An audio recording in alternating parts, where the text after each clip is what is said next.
श्रोते हो, सामाजिक, वैद्यकीय आणि सांस्कृतिक क्षेत्रात गेल्या 27 वर्षापासून कार्य करणाऱ्या सुप्रसिद्ध लेखिका डॉक्टर सौ सुधा कांकरे यांनी लिहिलेली प्रिय गोडुलीस ही पत्रमालिका आम्ही सादर करीत आहोत.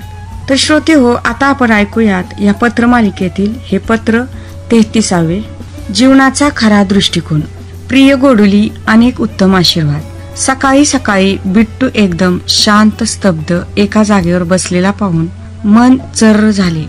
नेहमी गडबडीत असणारा मुलगा असा का बरे एकटा बसला? माझ्या मनात अनेक प्रश्नांची गर्दी झाली. मी त्याच्या जवळ गेले.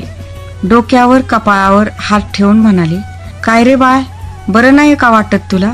असा का गप्प बसलास? बिट्टूने माझ्याकडे पाहिले. त्याच्या डोळ्यात एक प्रकारचे वेगळेच तेज दिसत होते. चेहरा गंभीर जरूर होता, पण प्रसन्नही होता. तो म्हणाला, अगं आई, मला आज अगदी वेगळंच वाटतंय बघ. जगाकडे, जीवनाकडे बघण्याचा एक वेगळा दृष्टिकोन प्राप्त झाल्याची जाणीव होते.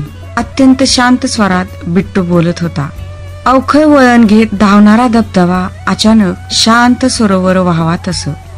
मी म्हणाले, अरे काय कोड्यात बोलतोस, जरा नीट सांग ना. बिट्टूने मला त्याच्या शेजारी बसवले व पुढे सांगू लागला, अगं आई, तुला माहित आहे की या वर्षीच्या युवक मंडळाचा मी अध्यक्ष आहे.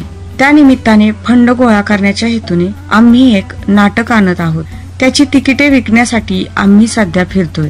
असंच आम्ही समोरच्या कॉलनीतील अनेक घरे फिरलो. कुणी सांगितले की उद्या या, कुणी म्हणाले, अरे हे नाटक तर आम्ही पाहिलेले आहे, आता तिकीट नको. तर कुणी अन्य कारण सांगून नकार दिला. आम्ही काहीसे उदास होऊनच पुढच्या घरी गेलो. ते घर होते आमच्या शाळेच्या मुख्याध्यापक सरांचं. सरांनी व बाईंनीही प्रसन्न मनाने आमचं स्वागत केलं. चहा दिला, 2 तिकिटेही विकत घेतली. पण इतक्यात त्यांची छोटी नात, वय वर्ष 10, मिनू धावत येऊन आजोबांना बिलगली व म्हणाली, आजोबा, त्या दिवशी तर माझा वाढदिवस आहे व आपण महाबळेश्वरला जाणार आहोत ना? मग तिच्या प्रश्नाचा रोख सरांना समजला.